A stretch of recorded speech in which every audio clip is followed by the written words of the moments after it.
Los derechos humanos protegen a quienes son agredidos por los poderes del Estado.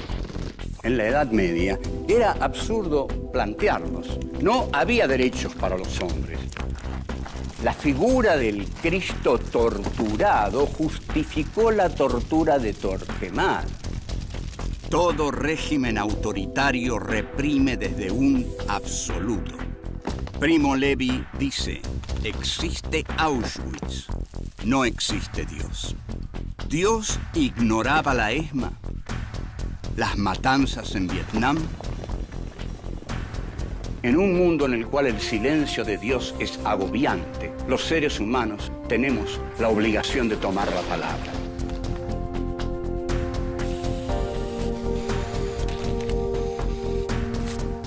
Filosofía aquí y ahora 5.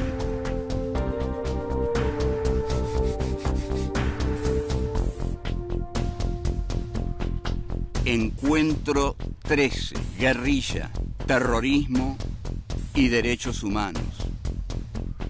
1. Los rifles y las bombas. 2. La neutralidad de Dios. 3. Justicia y derechos humanos. 4. Un cuento lleno de estruendo y de furia. 1. Los rifles y las bombas. Este es el encuentro número 13 de nuestro ciclo Filosofía y Derechos Humanos. Se llama Guerrilla, Terrorismo y Derechos Humanos. Hay muchos que confunden la guerrilla y el terrorismo. Vamos a diferenciarlas, porque no son lo mismo, de ninguna manera. Porque se llama terrorista a todo el mundo hoy en día, y no es lo mismo. La guerrilla no es lo mismo que el terrorismo. La guerrilla tiene un blanco fijo. La guerrilla es eliminar a una persona. La guerrilla tiene un blanco determinado. Por ejemplo, José Ignacio Rucci. José Ignacio Rucci es un típico caso de acción guerrillera.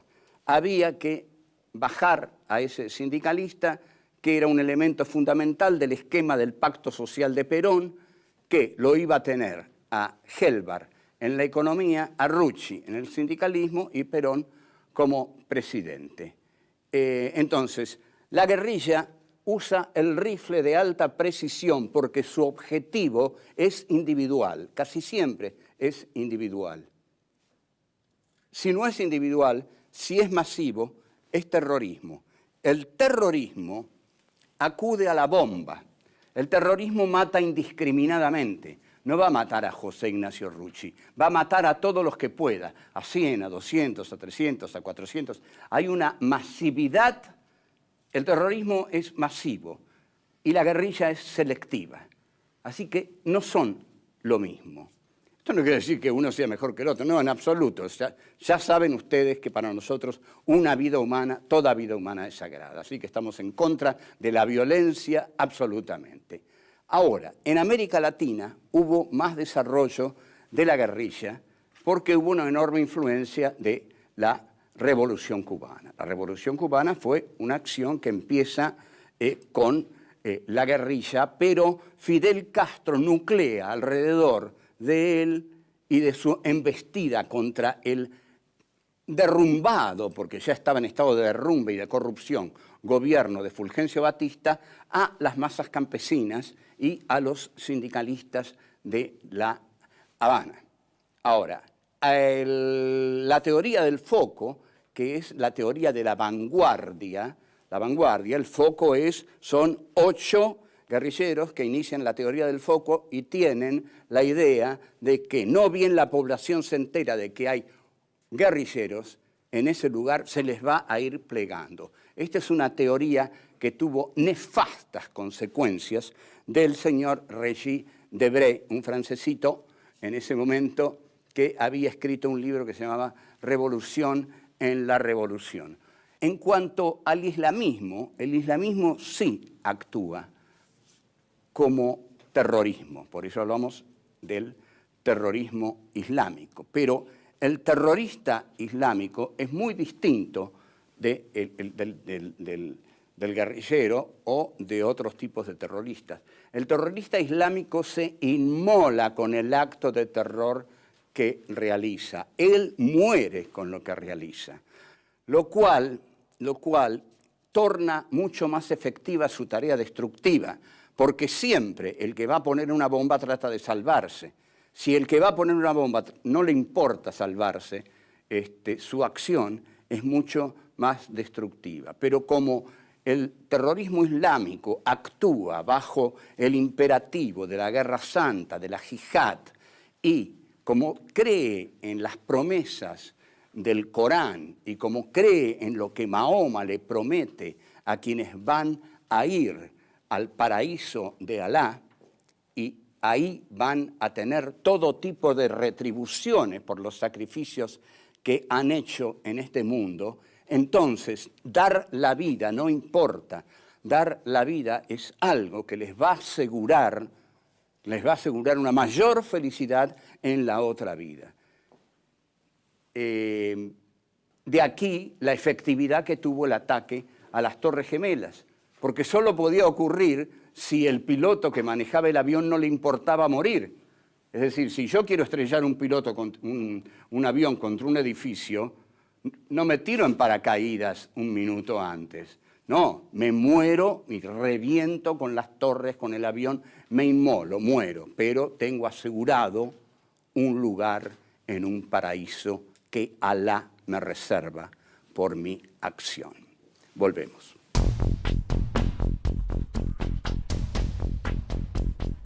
Dos, la neutralidad de Dios.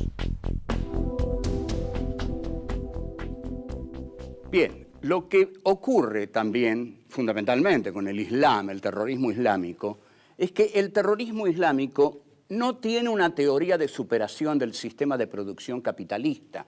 En este sentido, es muy distinto al marxismo. El marxismo tenía una teoría que pretendía superar al sistema capitalista por el comunismo, pero el Islam no lo tiene. Entonces, cuando alguien no puede cambiar algo, lo único que le queda es destruirlo. Y esto es lo que pasa con el Islam. El Islam no puede cambiar a Occidente. No tiene una teoría de recambio histórico del capitalismo occidental. Entonces su recurso es la destrucción, destruirlo. Lo que no puedo cambiar, lo voy a destruir. Ahora, Occidente tiene que responder, pero responde de la peor manera, porque el Islam es una filosofía de lo uno, digamos. Lo uno es Alá y su profeta Mahoma, es lo uno, y la fe inconmovible es lo uno. Y Estados Unidos, con la guerra contra el terror, responde también con lo uno, porque George Bush, dice una frase increíble: Dios no es neutral, con lo cual está diciendo Dios está con nosotros. Aquí está entonces una teoría de la unicidad. Hay un Dios único que es de Bush, nada más. No es nuestro, no es suyo, no es mío. Dios ama a todas sus criaturas, porque las ha creado a todas según la religión. ¿Cómo puede un presidente de un país decir Dios no es neutral? Se supone que Dios ama a todos. Entonces, ahí es donde Bush asume a Estados Unidos como nuevo pueblo elegido por Dios para imponer en el mundo la paz de Estados Unidos. Observemos que la religión está utilizada como elemento de guerra. Ahora, matan a Osama, ¿no? De pronto nos dicen que entran y han matado a Osama Bin Laden. Entonces, la pregunta es que nadie lo vio a Osama nunca, porque nadie conocía a Osama antes de los atentados. Después se lo vio en algunos videos que no se sabía si eran verdaderos, si eran falsos, si era él. Entonces, acá no se sabe nada. Se sabe que lo tiraron al agua. En cambio, de Gaddafi, sabemos que está ese cadáver cruelmente mutilado, y de Saddam Hussein, bueno, ni hablemos, ¿no? ese ahorcamiento cruel y despiadado. O sea, los líderes del terrorismo contra los cuales tenemos que estar absolutamente desde el campo de los derechos humanos, pero tenemos también que pedir desde el campo de los derechos humanos a Estados Unidos, que tanto ha declamado por la democracia, por la libertad individual, por los derechos. Caramba, ¿por qué no llevó a juicio a esta gente? ¿Por qué no juzgó a Saddam? ¿Por qué no juzgó a Gaddafi? ¿Por qué no juzgó a Osama? ¿Qué clase de democracia es esta que anda matando gente por el mundo? Además, que anda mandando ejércitos a países extranjeros, que tiene un presidente como Bush que habla de guerra preventiva. ¿Qué es la guerra preventiva? Supongamos que hacemos algo aquí que a Estados Unidos no le gusta y nos invade porque es la guerra preventiva. Una guerra preventiva no se declara, ante todo.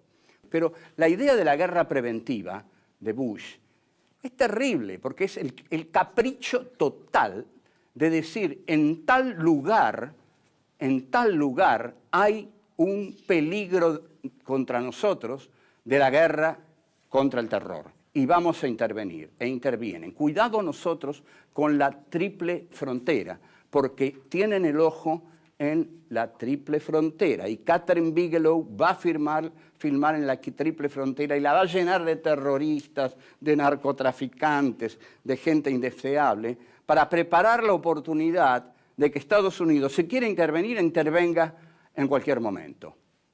Seguimos. 3. Justicia y derechos humanos. Todo esto que venimos tratando en estos 3 encuentros se resume en respetar cada vida humana. Cada vida humana en sí misma debe ser sagrada para el otro. Yo quiero, explicar si en algunos momentos me exalté, me enojé, pero uno es pasional y vive en este mundo. Además, la razón es que no estamos haciendo arqueología, no estamos hablando del pasado, estamos hablando del presente. Hoy en día, en este momento, ahora, a un pibe lo están matando y tiene 14 años, de una bala perdida o de una bala tirada así fácilmente por gatillo fácil. O en algún lugar todavía en la Argentina se está torturando y es fundamental entonces que se lleve a la luz lo que pasó en este país y que esa sea la tarea fundamental de un gobierno o una de sus tareas fundamentales. Para nosotros los derechos humanos son la base de una sociedad, porque la base de una sociedad es que matar está mal, que acá la pena de muerte no existe, entonces no se puede matar, hay que juzgar y hacer justicia. Y para hacer justicia también hay que tener lugares penitenciarios adecuados, donde el condenado entre y no salga peor, sino que encuentre un lugar de contención.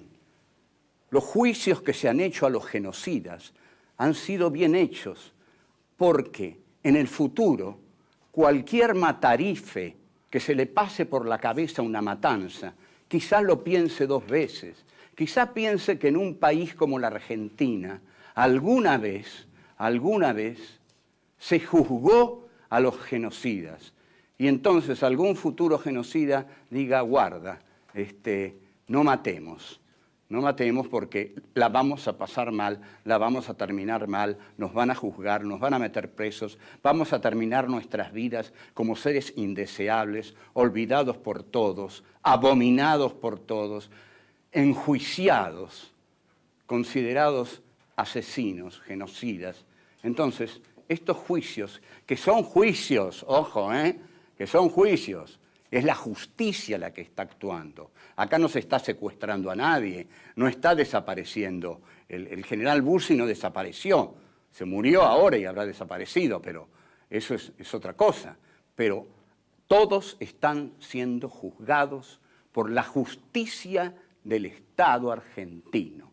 Entonces, todo esto se les está dando lo que ellos negaron. Ellos negaron la justicia, se les está dando la justicia.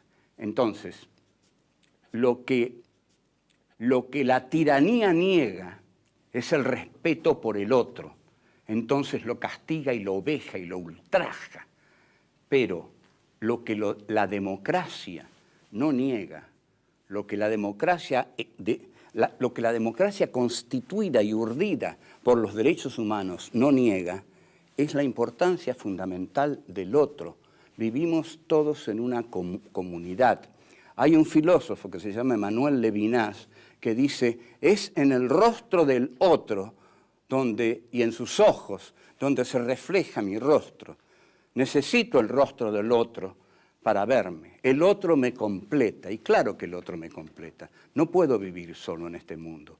Tengo que apelar a los otros, a mi comunidad, a la gente que me rodea, y comprenderla y pedir que ellos me comprendan para vivir en una sociedad que tenga sentido, que esté urdida por el respeto, por el amor a la justicia, por el odio a la muerte, el desdén por la muerte.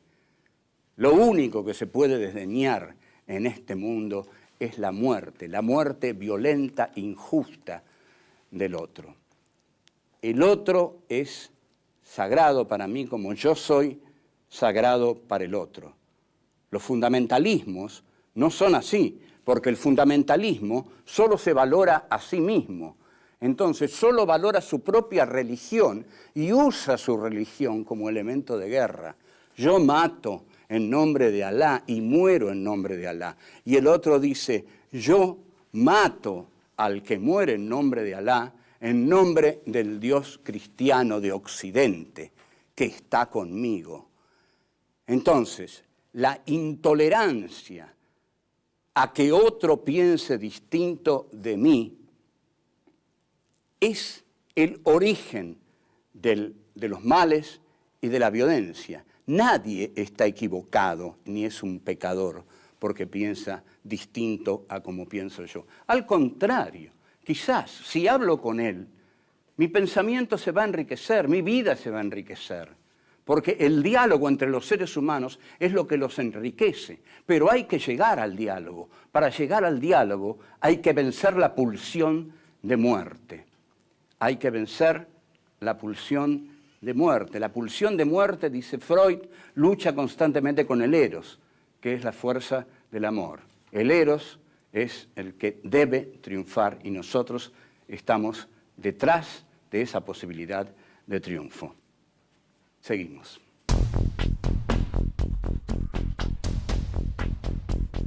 Cuatro.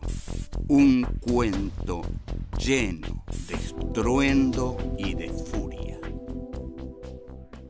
En la tragedia de Macbeth, William Shakespeare elabora una teoría de la historia. La teoría de la historia la dice Macbeth en un momento álgido de la tragedia, y Macbeth dice, la historia es un cuento contado por un idiota lleno de estruendo y de furia que no significa nada. Esta frase terrible, terrible, que vamos a analizar ya de este modo. La frase es terrible y la vamos a analizar de este modo. La vamos a deconstruir, como dirían algunos. La historia, por un lado. ¿Qué es la historia? Es un cuento, pero está contado por un idiota. O sea que la historia no es un devenir racional, ¿no? Como quería Hegel, como quería Marx. No es un devenir racional, es más bien lo que Walter Benjamin veía como una cadena de ruinas ante las cuales el ángel de la historia se horrorizaba. Porque la historia está contada por un idiota. La historia está contada de un modo quebrado, fragmentado, incomprensible. ¿Por qué? Porque también es cierto que la historia está llena de estruendo y de furia. Algunos recordarán más sonido, ahora ponen ruido, pero bueno, también está, recordando la gran frase de Macbeth, la novela de William Faulkner, el sonido y la furia. O sea, la historia, por supuesto, está llena de estruendo y de furia. Como vemos en la frase de Macbeth, no interviene nada que tenga que ver con la comprensión, con el amor, con la unidad con el otro. Llena de sonido, de estruendo y de furia, que no significa nada. O sea, la historia no significa nada, meaning nothing, no significa nada, no tiene sentido. Entonces, para Macbeth, estamos arrojados en un mundo, solos, lleno de estruendo, en un mundo en el cual nos empeñamos y nos comprometemos y sufrimos, y todo eso no significa nada, no significa más que un gran estruendo en medio de las grandes guerras que se han establecido a lo largo de la historia. Estamos convencidos de que Satanás quizás gobierne la historia, que Satanás quizás sea ese idiota, pero no un idiota que cuenta solo la historia, sino que la hace. Pero nosotros estamos dispuestos también a hacer la historia a nuestro modo. Y la historia, nosotros sabemos que el hombre está dominado por el espíritu de dominación. Esto lo hemos tratado en este largo curso. Y el espíritu de dominación es el espíritu de someter al otro. Y la pulsión de muerte acompaña al espíritu de dominación, porque someter al otro implica muchas veces tener que matarlo o torturarlo. Entonces, bueno, aparecen los derechos humanos, que se violan constantemente, pero hay que ser obstinado, empecinado y osado en esta tarea. La tarea de defender la dignidad humana no es agradable. No es agradable, porque va de un desengaño en otro.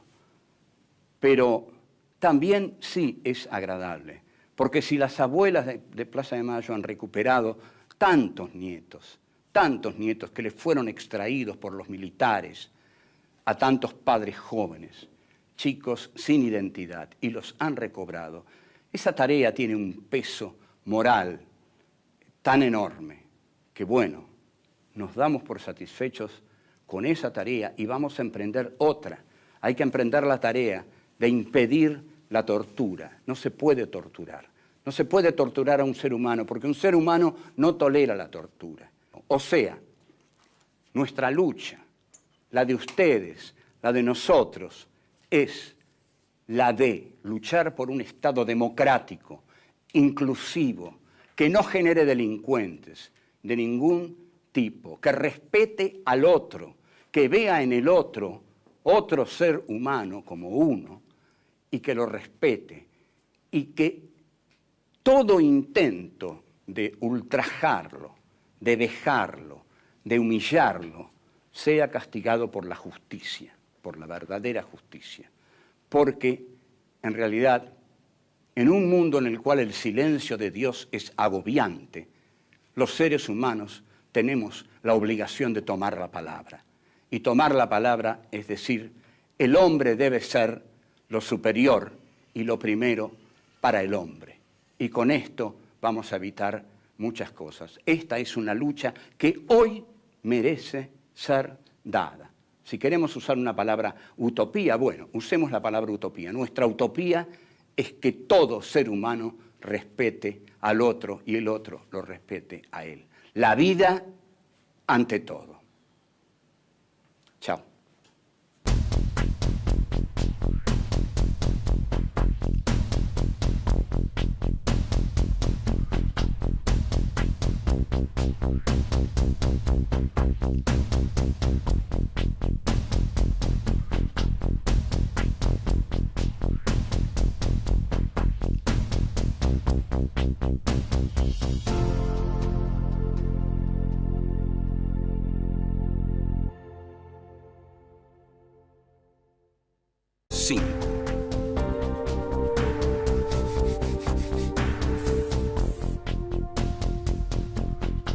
Encuentro 13. Guerrilla, terrorismo y derechos humanos. 1. Los rifles y las bombas. 2. La neutralidad de Dios. 3. Justicia y derechos humanos. 4.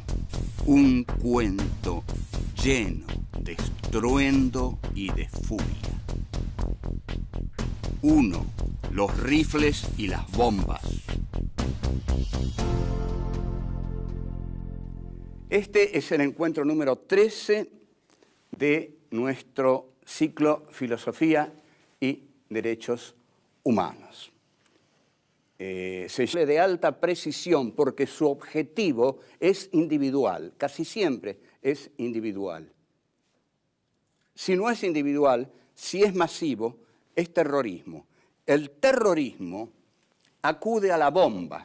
El terrorismo mata indiscriminadamente. No va a matar a José Ignacio Rucci, va a matar a todos los que pueda, a 100, a 200, a 300, a 400. Hay una masividad.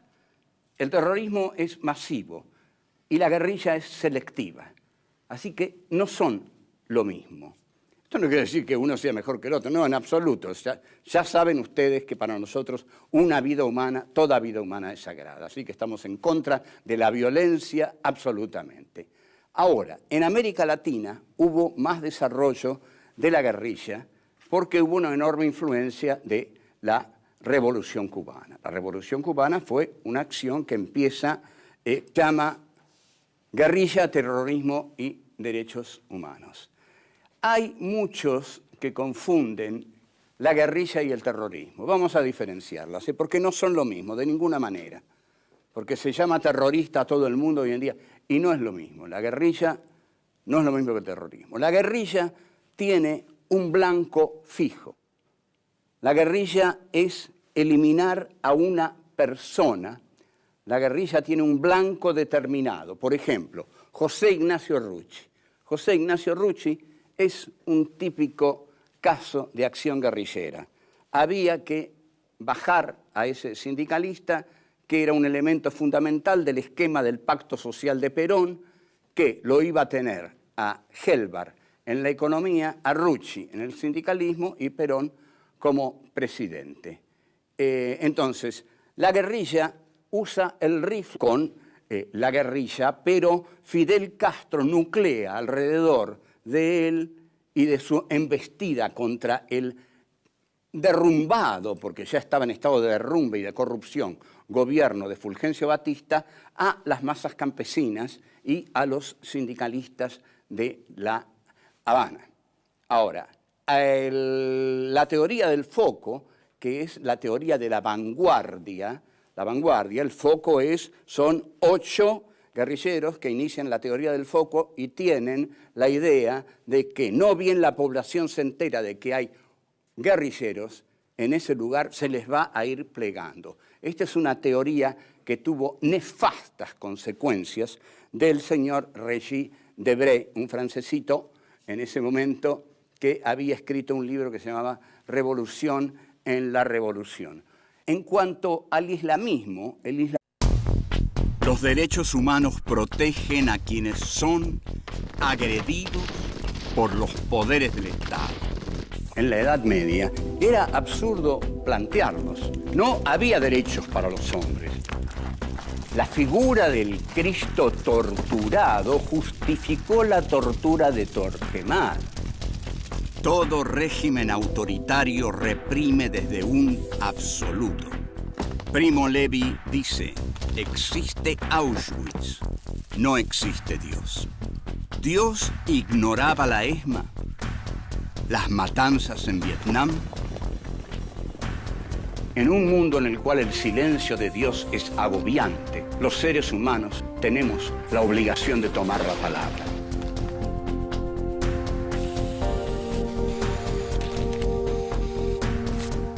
Filosofía aquí y ahora